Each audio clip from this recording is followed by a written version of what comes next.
մեզ անընդհատ սովորեցնում են ինչպես լինել ժողովրդավար։ Այդ նույն ժամանակահատվածում Անգլիայում դեռևս պայքարում էին կանայք, որ քվեարկության իրավունքը պայմանավորված չլինի գույքային ցենզով։ Ոնց ստացվեց, որ այդ ընտրությունները նորից սկսեցին, այսինքն մարդիկ հիշեցին ինչպես կազմակերպել ընտրությունները։ Քաղաքային բնակչությունը մեծ մասամբ ընտրեց ՀՇ-ին, գյուղական բնակչությունը ընտրեց կոմունիստներին։ Հատկանշական էր նաև նրանով, որ այս ընտրություններին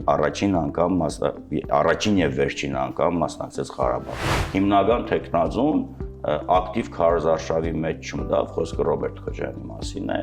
շատ օբյեկտիվ պատճառով, հայերենին լավ չտիրապետելու պատճառով։ Վազգեն Մանուկյանի հայտնի արտահայտությունը երբ որ կա, եթե 20 րոպեից չեկա, եկեք հետևից, մենք այս ծև ընտրություն այլևս չենք ունեցել, այս մասնակցայնությամբ,